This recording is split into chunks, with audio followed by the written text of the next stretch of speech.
bonjour et bienvenue pour ce nouveau tutoriel sur Cinema 4D. Alors aujourd'hui on va faire deux nouveaux petits objets, modéliser deux objets tout basiques, tout simples, hein. C'est vraiment la série des trucs basiques, hein, cette série. C'est Codulo Poly et c'est des trucs vraiment très simples. Donc c'est vraiment très accessible aux débutants, hein. C'est aussi un peu le but, hein. C'est pour faire des choses vraiment simples mais qui rendent bien quand même. On va faire quoi? On va faire un petit tonneau. Alors un tonneau low poly, ça va être une simple primitive déformée. Et puis on va faire un petit cajot, une petite cagette pour y mettre des fioles de potion plus tard, ou peut-être des parchemins, ou je sais pas, d'autres objets, on verra bien. Peut-être des armes, tiens, ça serait pas mal. Donc deux petits objets tout basiques, tout simples, où on va juste utiliser des outils de base de Cinema 4D, de modélisation. La dernière fois, on s'est arrêté à ça. On avait fait les murs qu'on peut, qu'on peut gérer en fait avec les données utilisateurs et avec Expresso. Donc, ce qui permet en fait de faire des scènes assez bien foutues, assez différentes les unes des autres, juste en sélectionnant ici sur les quatre instances de murs, sélectionner ici quel type de mur on veut. On verra par la suite, on en fera d'autres, hein, des types de murs. Pour l'instant, on en a que 3, mais il y en aura bien au moins 5 ou 6. Hein. Donc, je vais repasser peut-être dans celui-là, tac, histoire de voir ce que ça donne. Ça donne ça. Ici, on a aussi fait une table, tac. Alors, je l'affiche. Et un petit tabouret. Voilà le petit tabouret. Donc, pour l'instant, on en est là. L'éclairage est pas bon du tout, il n'y a pas d'éclairage dans la scène. Hein. Donc je ressors de la caméra, voilà, on a ça donc. Voilà. On va cacher le plafond peut-être. Voilà. Temporairement. C'est bien. Et ce que je vais faire maintenant, donc c'est un petit tonneau et une petite cagette. Alors je vais m'inspirer en fait d'une autre image trouvée sur internet. Pour le petit cajot, petite cagette. Alors je vais essayer d'ouvrir le truc. Hop. Hop, hop, hop, hop, hop. Voilà, un truc trouvé sur internet. Alors hop, voilà, c'est du low poly aussi. Et puis voilà, je vais essayer d'ouvrir ça un peu plus grand. C'est encore une autre scène low poly. Voilà, c'est une scène très basique, très brute en fait. Et puis bon, là, les petits tonneaux, c'est pas le même tonneau qu'on va faire. On va pas faire un truc comme ça parce que j'aime pas le couvercle. Par contre, le reste, c'est bien. Et là, c'est ce petit cajot là. Ce petit cajot là, il est tout con, tout simple, tout basique à faire. On va zoomer dessus. Voilà. Ce truc-là, c'est tout bête, tout simple. Et vous voyez qu'en fait, c'est un cube qu'on a déformé. On fait des creux, tout ça. On va voir comment faire ça très vite, très rapidement. Et puis un petit tonneau comme celui-là. C'est-à-dire qu'on part avec un couvercle comme ça que je trouve moche. Le couvercle plus grand que le truc du tonneau. Mais plutôt comme celui-là qui est couché, par exemple, on va le mettre debout. C'est-à-dire que celui-là, en fait, ce tonneau-là, mais sans le couvercle. Donc on va faire ce genre de choses. Voilà. Donc j'ai remis le tabouret et la table pour avoir une idée en fait des proportions de la scène. Parce que en fait ça aide à voir à peu près la taille qu'il faut qu'on utilise pour nos objets. Je vais mettre quand même la table et le tabouret un peu plus sur le côté, histoire que ça me gêne pas, pour que ce soit pas au centre de la scène. Je pense que c'est là, hein. Ouais, c'est ça. Et puis on va commencer par faire le petit tonneau. Le petit tonneau, c'est simplement un cylindre. Comme c'est du low poly, c'est vraiment très basique, c'est un cylindre. On fait un petit biseau sur le cylindre, et puis on déplace un petit peu les arêtes. Ensuite, on fait un biseau sur les arêtes pour obtenir les parties métalliques, en fait les parties qui serrent les lamelles du tonneau. Et puis on a un tonneau low poly, tout basique, tout con, tout simple. Mais si vous voulez un truc un peu plus poussé, vous pouvez aller voir sur la chaîne ou sur le blog. J'avais fait il y a quelque temps un autre tutoriel où je parlais seulement comment faire un tonneau et je donnais au moins 2 méthodes si je me trompe pas. Là, on va juste partir d'un cylindre. On va le mettre au niveau du sol. Tac. Alors, il est beaucoup trop haut pour le moment, donc on va réduire ça. Hauteur ici.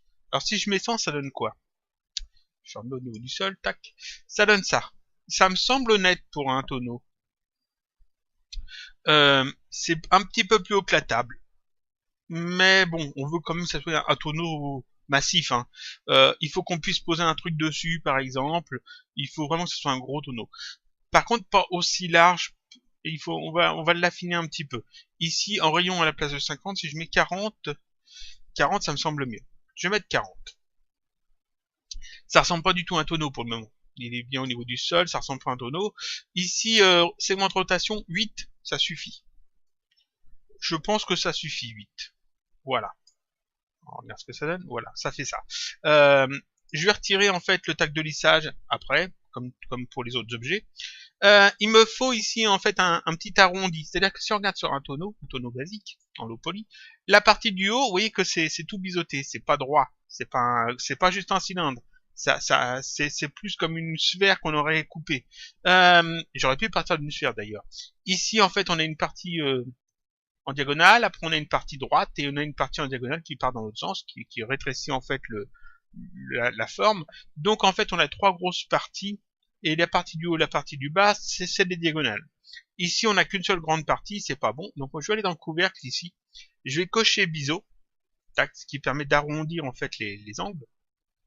Je vais demander qu'un seul segment, un segment, tac. Et là j'ai déjà un petit peu plus le truc que je cherche. Sauf que bah c'est trop en diagonale. Je veux pas refaire exactement ça parce que ça je trouve que c'est beaucoup trop en diagonale. Je veux un truc un peu moins prononcé. Donc ici je vais peut-être diminuer ça. Si je mets 10 seulement. Voilà, 10 ça donne ça. Là ça me plaît beaucoup mieux. Mais seulement ici c'est pas assez long. Donc ce que je vais faire c'est que je vais garder ça. C'est bien au niveau du sol. Je vais garder ça. Je le rends éditable avec la touche C ou cette icône. Tac. Comme ça mon cylindre maintenant c'est un objet polygonal, c'est plus un objet paramétrique.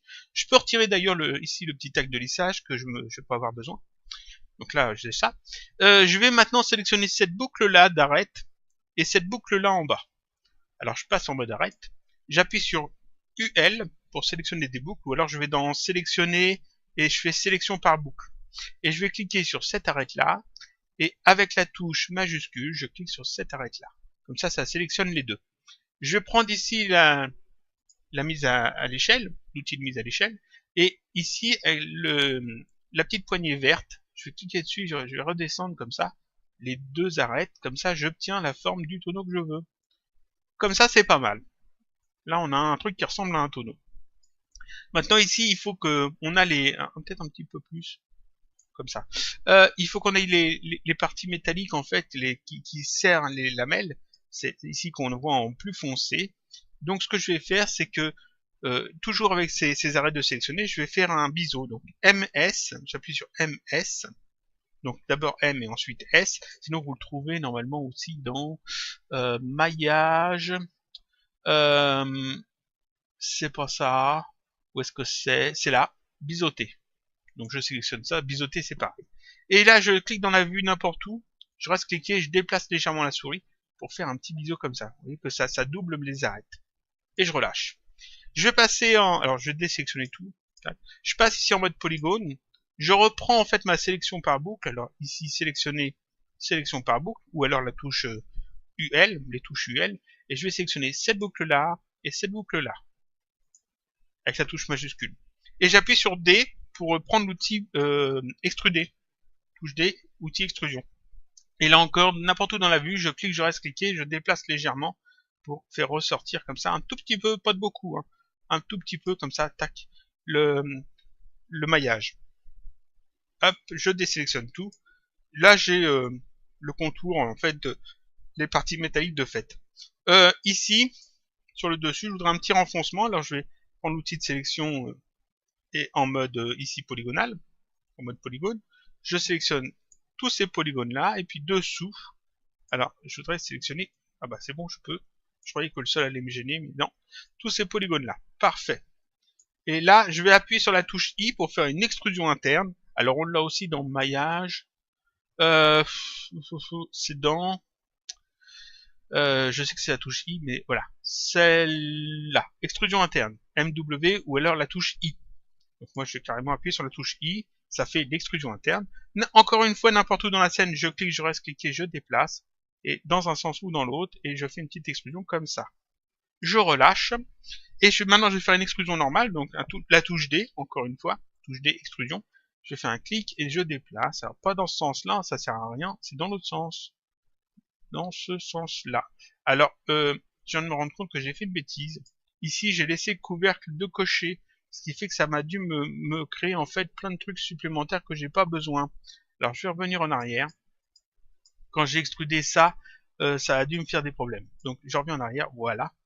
Je reviens à ce niveau-là, je décoche ça, je refais ma petite extrusion, je vérifie que j'ai pas de problème. J'avais complètement oublié de décocher, là, c'est bon, de décocher cette case couvercle, et ça c'est très important. Il faut toujours bien redécocher cette case, il faut savoir si elle est cochée ou pas quand on l'utilise. Donc là, j'en étais à, on sélectionne ça, en dessous, on sélectionne ça avec la touche majuscule, voilà, on fait une petite extrusion interne, touche I, comme ça, touche D, et donc là, ça c'est bien décoché, je clique et je déplace vers l'intérieur, comme ça, juste un tout petit peu, pas de beaucoup, voilà, parfait. Je peux tout désélectionner, je vais souder les couvercles parce que c'est important, on ne l'a pas encore fait, donc CTRL A, je mets en mode point, j'ai le cylindre de sélectionner, je fais CTRL A, ça sélectionne tous les points, je fais un clic droit et je fais optimiser, tac. C'est très important, sinon les couvercles, il y a des points en trop et puis il y a des polygones qui sont pas collés comme il faut. Là, j'ai mon tonneau de fait. Voilà, le tonneau est fait, on peut dézoomer un peu, regarder ce que ça donne. Ouais, il est bien. On a un bon tonneau. Donc je vais appeler ça tonneau. Là encore, les textures, on verra ça plus tard.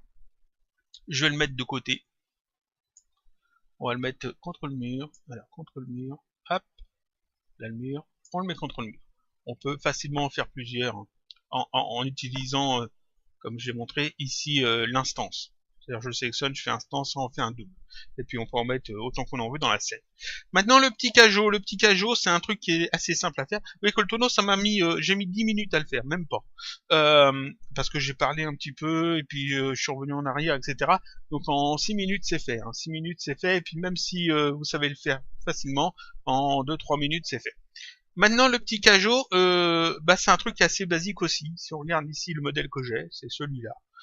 Il y a un fond.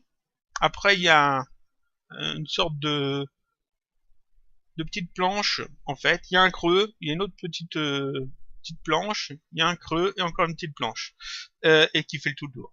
Et donc, en fait, c'est une forme assez basique, assez simple. On va voir ça tout de suite. Je vais commencer par faire un cube. Et ce cube, il faut que ce soit tout plat parce qu'en fait, c'est la petite planche du fond, c'est le fond du cajot qu'on fait. Donc en Y, ici, je vais mettre 10. Je pense que 10, c'est pas mal. Ça donne quoi, 10? Ah, c'est peut-être un peu épais. On va mettre peut-être 8. 8. Ah, j'ai mis 5. 8. Ah, 8, c'est bien. On va dire que c'est bien. Ça fera un truc massif, mais c'est bien. Là, c'est beaucoup trop grand pour un fond de cajot. Donc ici, taille en X, on va mettre 10. 100. Pas 10. 10 100, 1, ça donne quoi? C'est aussi large que la table. C'est beaucoup trop. C'est beaucoup trop. 80, moins encore. 60. 60, c'est pas mal. 60, c'est pas mal. On pourrait en mettre facilement 2 sur la table, donc c'est bien. En Z, en largeur comme ça, enfin en longueur maintenant. 200 c'est beaucoup trop, faut réduire ça. 100. 100 c'est peut-être pas assez. 120, on fait un peu au pif. Hein. 120 ça me semble bien. Ça fait quand même le gros cajot massif, hein. C'est pas un coffre, mais c'est une grosse cagette. Et puis, ouais, je pense que c'est pas mal. Je vais mettre ça au niveau du sol. Tac, voilà, parfait. Donc je mets les bonnes coordonnées et tout. En fait, j'utilise le plugin, mais on peut le faire manuellement ici avec la position. Et puis donc là j'ai le fond. Même à la limite, je peux même en faire un peu plus fin. 6. 6 à la place de 8. Ouais, c'est pas mal. Je vais rendre ça éditable. Touche C ou cette icône. Tac, comme ça. Ici, maintenant, ce n'est plus un cube. C'est un objet polygonal que je vais renommer tout de suite Cajot. Alors, si je me trompe pas, ça s'écrit comme ça. Cajot. J'ai un doute. J'ai un doute, c'est terrible. On va vérifier ça tout de suite. Parce que, hop. Cajot, oui c'est ça. Cajot en bois, cajot, cagette. Donc c'est bon. Donc un cajot. J'ai besoin de plus de maillage. En fait, j'ai besoin ici de faire toutes les parties montantes. J'ai pas envie de refaire un cube que je vais positionner, etc. parce que ça va me faire plein d'éléments différents. En fait, ce que j'aimerais, c'est que tout reste dans le même maillage. C'est-à-dire que tout soit un seul et unique objet. Que tout le cajot soit un objet seulement. Donc, je vais passer en mode polygone. Je vais prendre l'outil couteau, c'est la touche K. Dans la nouvelle version, il faut appuyer sur une touche avant d'appuyer sur K. Je sais plus c'est laquelle parce que j'utilise pas vu que j'ai pas la nouvelle version. Mais je l'ai dit dans d'autres vidéos et puis vous devriez retrouver assez facilement. Donc, non, c'est la touche K, mais après il faut appuyer sur L pour passer en mode boucle. Voilà, c'est ça, c'est K, L, si je ne me trompe pas dans les nouvelles versions. Dans ma version, j'appuie juste sur K, et ici, je sélectionne le mode boucle. Je vais me placer n'importe où contre le truc, de manière à ce que ça fasse une boucle. J'appuie sur la touche majuscule, qui fait en fait que la coupe devient gris clair, et que vous voyez, je peux bouger la souris, la coupe reste en place. Et là, dans décalage, j'ai en fait le pourcentage où elle s'est placée. Elle est à 30% ici. Donc ici, je vais mettre à la place 50%. Je fais entrer. Comme ça, elle se met pile au milieu. Et je peux cliquer n'importe où dans la vue. Tac, pour valider, j'ai fait une coupe ici, pile au milieu. C'est super. Je passe ici en mode arrête. Je vais sélectionner cette arrête, donc UL. Ou alors je reprends encore une fois l'outil ici, sélection par boucle, hein, et je clique sur la nouvelle arrête. Je vais faire un biseau, ce qui va me permettre en fait de diviser, de transformer cette seule arrête en deux arêtes que je peux en fait positionner où je veux. Donc je fais MS, je clique n'importe où dans la vue, je reste cliqué, je déplace la souris, et comme ça vous voyez que en fait, je peux aller positionner les coupes ici. Alors je les mets, on va les mettre là, à peu près, il faut que ce soit quand même massif, on va les mettre là, tac. Ensuite, je désélectionne tout ça. Je reprends l'outil couteau, touche K, en mode boucle, donc KL pour les nouvelles versions. Je me mets dans ce sens-là maintenant. Mais que ici maintenant, on va faire une coupe dans ce sens-là. On avait fait ça, maintenant on va faire ça. Donc je me mets n'importe où, j'appuie sur la touche majuscule, ça devient gris clair.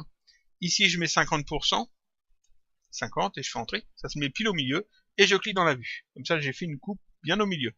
Et là encore, UL pour sélectionner en mode boucle, je sélectionne la boucle, MS pour la biseauter, et je fais un clic déplacé pour aller le placer sur le côté. Là, c'est super, c'est parfait. Je peux tout désélectionner, tac. Maintenant, ce que je veux, c'est sélectionner en fait tout le contour ici. Alors, ça va être chiant, donc je vais sélectionner tout en fait, tout le dessus. Donc, je passe en mode polygone, outil de sélection. Je vais sélectionner tout le dessus, comme ça, tac. Alors, hop. Et je vais désélectionner ce que je veux pas avec la touche contrôle. Je désélectionne ça, je désélectionne ça, tac. Ça aussi, parce que j'en veux pas. Je regarde, je fais le tour. Ouais, c'est bon. Et ici, au milieu, j'en veux pas, touche contrôle, clic. Voilà, j'ai désélectionné. Donc en fait, j'ai sélectionné tout le contour comme ça. Je vais me placer de manière à voir un petit peu les autres objets, histoire d'avoir une meilleure idée en fait des dimensions. Et je vais commencer par faire des extrusions. Donc j'appuie sur la touche D. Couvercle est bien décoché, hein, c'est important. Touche D, extrusion, et je fais un clic déplacé pour faire une première extrusion, on va dire comme ça. Voilà. Parce que ici, si on regarde, le premier, la première planche ici est un peu plus grande que les autres. Maintenant ici, ce que j'ai besoin, c'est de faire le creux qui est ici. Donc je vais faire, et pour l'instant, je vais le faire en plein. Donc je fais un clic déplacé comme ça, encore une fois. Là, j'ai fait le creux. Ensuite, si j'ai besoin d'une petite bande ici de plein, et puis ensuite un creux, puis une grosse bande de plein. Donc alors, une petite bande de plein, je fais un clic déplacé, comme ça. Ensuite un creux, donc un clic déplacé encore, un peu plus large. Et là, ensuite une grosse bande de plein, donc encore un clic déplacé, un peu plus gros, donc comme ça. Tac, je relâche. Je prends l'outil de sélection, alors voilà, l'outil de sélection, et je désélectionne tout. Voilà à quoi ça ressemble. Je vais retirer ici le tac de lissage, parce que j'en ai pas besoin là encore. Et puis, en termes de taille, je pense que oui, c'est un cajou de la bonne taille. Maintenant, ce que je vais faire, c'est faire les creux. Parce que ici, on n'a que du plein. Donc, je vais sélectionner d'abord, on va zoomer un peu, les éléments que j'ai besoin de creuser sur ces bandes-là. Donc j'ai besoin de creuser ici, j'ai besoin de creuser ici, de l'autre côté, à l'intérieur, ici et ici, pas se tromper. Hein. Ici, j'ai besoin de creuser ça. En fait, je sélectionne les polygones qu'il va falloir que je rattache avec l'outil ponter. Donc je sélectionne ces polygones-là. Voilà. Vous voyez, ces deux-là, les deux à l'intérieur ici, les deux à l'extérieur ici, et les deux à l'intérieur ici. Le cajot ici, je le sélectionne, je vais passer en rayon X. Donc je coche ici dans ces propriétés d'en bas, je coche rayon X, ce qui me permet en fait de voir un petit peu à travers, c'est bien pratique quand on utilise l'outil ponter. Je vais me mettre comme ça, on va zoomer un petit peu, voilà. Et je vais utiliser l'outil ponter, c'est l'outil qui permet en fait de relier deux faces pour faire un creux en fait. C'est-à-dire que là, les deux faces qui sont ici, celle-là et celle à l'intérieur qui correspond, je peux les relier puis ça fait un creux. Donc pour utiliser l'outil ponter, on appuie sur la touche B du clavier de l'ordinateur, B comme bridge, qui veut dire ponter, enfin pont en anglais, donc B, j'ai l'outil ponter, je mets ici sur un des coins, des deux éléments que je veux relier, je clique, je reste cliqué, et vous voyez, je déplace vers l'autre coin et je relâche, et hop, ça me fait un creux. Je vais faire pareil ici, tac, j'ai un creux. Ici, pareil, tac, j'ai un creux. J'ai bien fait. Ouais. Et là en bas, tac, j'ai un creux. Alors faites attention quand vous faites ça, parce que si vous le faites et que vous reliez un autre élément, tac, ça vous fait des trucs tout chelou, tout bizarre, tout chelou. C'est normal parce que ça ponte des faces qui n'ont pas besoin d'être pontées. Donc on fait CTRL Z, on revient en arrière. Parfait. Donc ici, si je retourne dans le cajot et que je décoche rayon X, vous voyez que en fait j'ai fait les creux qu'il faut. Je remets rayon X parce qu'on n'a pas fini. Je prends l'outil de sélection, encore une fois, et puis je les sélectionne, et puis maintenant on va sélectionner. Alors, non, je vais retirer rayon X pour bien vous montrer les faces que je sélectionne. Voilà. Maintenant on va sélectionner cette face-là, ici à l'intérieur, cette face-là, celle-là aussi. Je tourne le cajot, hop, cette face-là, celle-là, celle-ci et celle-là. Voilà. Donc c'est les mêmes mais sur les côtés. Et je vais remettre le rayon X histoire de voir ce que je fais. Je reprends l'outil ponter, touche B. On va s'en remettre bien comme il faut. On va zoomer un peu. Voilà. Je clique, je reste cliqué, je déplace, je relâche. Pareil, je clique, je reste cliqué, je déplace, je relâche. Ici, pareil. Tac. Ça le fait quasiment automatiquement quand Cinema 4D trouve en fait à quoi ponter en fait. Vous voyez que ici elle est pontée en haut, c'était pas bon, il faut bien déplacer, il faut bien indiquer quelle face on veut relier. Maintenant je peux tout désélectionner, voilà. Je peux retirer le mode rayon X et puis on a fait notre petit cajot, notre petite cagette dans laquelle on pourra mettre des objets, peut-être des épées, boucliers, des armes, des choses comme ça, une hache, ou des fioles de potions, ou peut-être des parchemins, etc. Donc voilà, ça c'est fait. Là encore, on peut facilement faire une instance, ça nous en fait un double, qu'on pourra facilement comme ça, hop, aller mettre à l'intérieur de la première par exemple, comme ça, faire un truc dans ce genre là, et puis obtenir en fait plusieurs cajots qui s'empilent, ou alors, on va retirer ça, tac, ou alors les positionner un peu comme on veut. Donc ici on a fait deux objets pour aujourd'hui. J'ai fait 23 minutes, c'est pas mal. Je vais arrêter la vidéo là. C'était vraiment basique, hein. C'était vraiment basique aujourd'hui, vraiment simple. Hop, on va mettre ça contre le mur. Je peux toujours venir modifier si je trouve que les dimensions sont trop grandes, par exemple. Je peux toujours prendre ici l'outil mise à l'échelle et puis hop, réduire la taille si je veux. Bon, je veux quand même un truc assez grand, donc là, je pense que c'est bon. De toute façon, la taille était bonne. Mais pareil pour le tonneau, on peut toujours le sélectionner, prendre l'outil de mise à l'échelle et puis remettre ça à la taille que l'on souhaite. Hein. C'est pas un problème. Tac. On a deux objets de plus dans notre scène. Maintenant notre scène est paramétrique en fait dans un sens puisqu'on peut modifier les murs. On a une table, un tabouret, un tonneau, un cajot, des bouquins, une fenêtre, des portes. Qu'est-ce qu'on fera la prochaine fois? Peut-être une grille sur le sol, peut-être une grille sur le centre ici, histoire de séparer la pièce en deux peut-être. Alors, je vais regarder un truc, si je fais ça. Non, si c'est par en deux, c'est pas beau. Il faudrait que ça soit plutôt à ce niveau-là, pour avoir un petit peu de perspective. On pourrait peut-être faire une pièce où il y aurait une cellule, par exemple. Euh, on pourrait, on pourrait ajouter de la profondeur aussi. Ajouter peut-être une voûte ouverte, non pas une porte, mais une voûte qui donne sur un truc, un espace plus grand, peut-être plus en profondeur. On pourrait voir. Euh, une cheminée, ça pourrait être pas mal aussi. On pourrait peut-être envisager une cheminée. Une grosse cheminée, un mur avec une cheminée, ça pourrait être pas mal. Donc bon, on verra ça dans les prochaines vidéos. J'arrête là pour aujourd'hui. C'était vraiment basique, comme j'ai dit. Je voulais faire une vidéo courte parce que j'ai plein d'autres choses à faire. On a fait 2 objets de plus, ça avance petit à petit, mais ça avance bien. Là, pour l'instant, on n'a rien de compliqué à texturer. Si en termes de texture, c'est que des choses simples. Si vous regardez, c'est que du low poly. Par exemple, le plateau de la table, c'est un truc assez droit, donc ça se découpe assez bien dans Body Paint, et on n'aura peut-être même pas besoin de le découper dans Body Paint. Les murs, bah, c'est des trucs tout pleins. Hein. Les livres, c'est juste des cubes, donc super simple. La fenêtre, bah, c'est que des cubes, et puis les petits croisillons ici, c'est un truc tout simple, tout basique, une simple couleur devrait suffire. Le tabouret, c'est que des formes simples hein, aussi. Euh, c'est un cylindre et puis des cônes, donc c'est assez basique. Le cajot, c'est qu'un seul élément, et puis il est assez basique aussi. Une simple couleur devrait suffire, je pense. Et le tonneau, là encore, c'est un truc tout basique. C'est un cylindre qu'on a déformé. Donc c'est très simple à texturer normalement. Il y aura vraiment pas de problème normalement à faire tout ça. Je vous dis à la semaine prochaine pour une prochaine vidéo, toujours sur Cinéma 4D où on continuera un petit peu cette scène.